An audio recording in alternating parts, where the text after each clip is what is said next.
Every profession has its secrets. Some are terrifying, some are unbelievable, and some will make you laugh. Are you ready to hear them all? What's something disturbing or unforgettable you've encountered in your job that outsiders wouldn't expect? Vet med has one of the highest suicide rates of all professions due to a mix of emotional and financial stress, combined with easy access to fatal drugs. Almost everyone in the industry knows at least one person who has died by suicide. As a librarian, you'd be horrified how many books we get returned and have to throw out because they're absolutely covered in bed bugs. We put a block on accounts and notify patrons, but I'm specifically told not to mention this problem to the public whatsoever by management.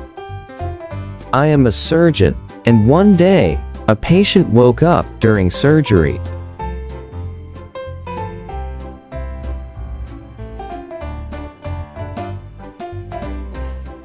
I was performing a routine appendectomy when I noticed something was off.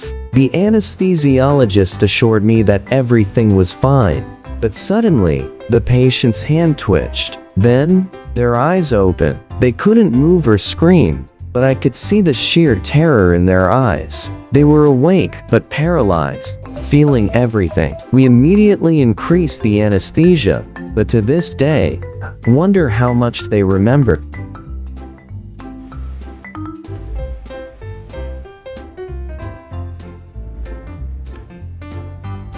I work as an anesthesiologist. A patient woke up singing and sort of dancing to Love Shack by the B-52s. We all subsequently joined in dance. I work in a state mental health care hospital. We have many patients with violent history, even some that are incarcerated, but placed in the hospital for competency evaluation or as a judgment penalty.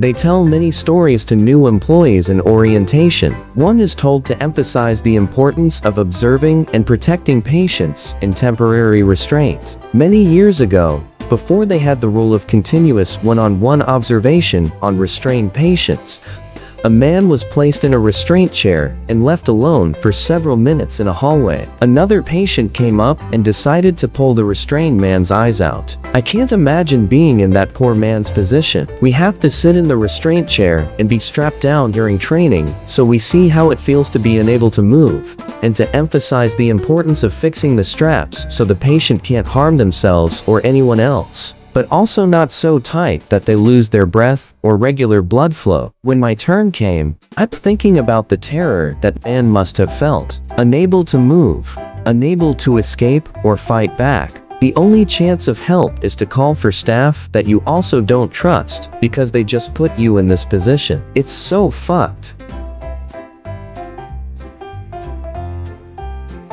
Everyone is scared about being tracked by the government. Corporations and brand marketers know pretty much every time you take a pee.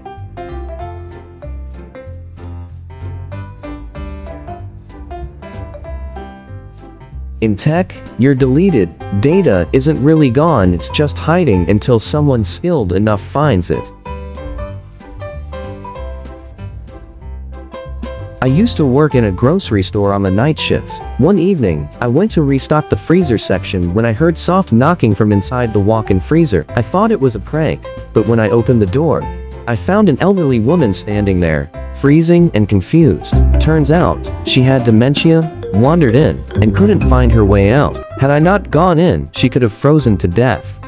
I work as a pathologist. I opened the morgue in the morning and saw an unzipped body bag. My first thought, well, this is it, ghosts. Turns out, my colleague just forgot to close it, but for those 10 seconds, my whole life flashed before my eyes.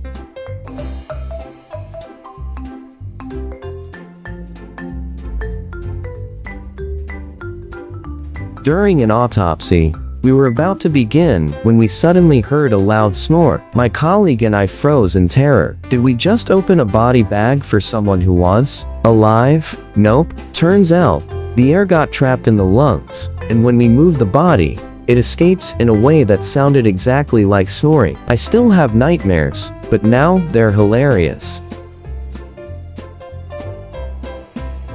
I was called to fix the wiring in an old building that had a history of power surges. As I removed the panel, I saw a burnt, blackened handprint on the metal, a sign that someone had been electrocuted there. The owner later told me a worker had died on that very panel years ago, and every time they tried to repaint over it, the mark reappeared. I asked a student why he didn't write anything on his test. He confidently replied, "I thought the right answer was already in my heart.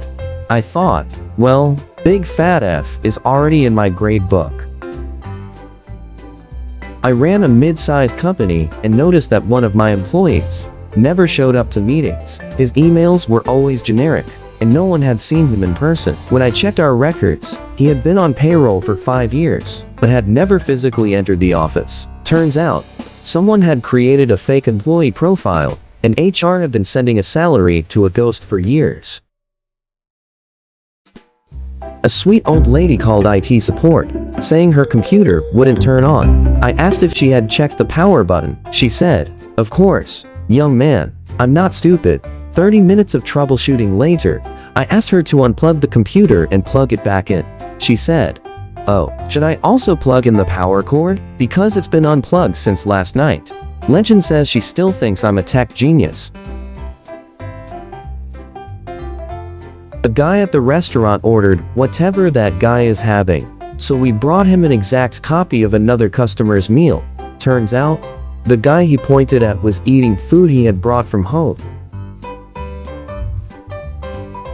During a long-haul flight, a man in seat 24 was sleeping under a blanket the whole time. When we landed and started clearing the cabin, his seat was empty, but his blanket was still there. We checked the passenger manifest. There was no record of anyone ever being assigned to 24A. Even creepier, other passengers remembered seeing him during the flight.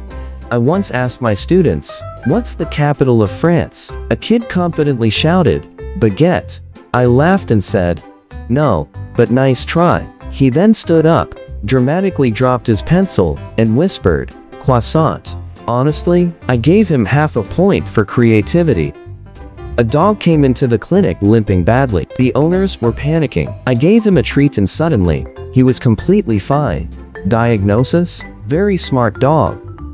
There was a customer who came in every night, always sitting at the same booth, ordering the same thing. One night, he didn't show up. A few days later, we found out he had died at home weeks before his last visit. But we had seen him. We had served him. His credit card receipt even printed out on those nights. We had an old, rare book in our library that people always borrowed but never returned on time. We even started joking that it was cursed. One night, while working the late shift, I heard a thud. I went to check and saw that very book sitting on the return counter, even though the library was locked and no one was there. I just placed it back on the shelf and said, "Okay, glad you made it back on your own." A lady brought in her parrot for a checkup, and while I was examining him, the bird suddenly screamed, "Help, they kidnapped me." I looked at the owner. She turned pale and nervously said, "Haha, he says random things." Then the parrot looked me dead in the eyes and whispered, "Call the cops." I have never been more conflicted in my life. Which story shocked you the most? Share your thoughts in the comments. Like and subscribe if you want more Reddit stories.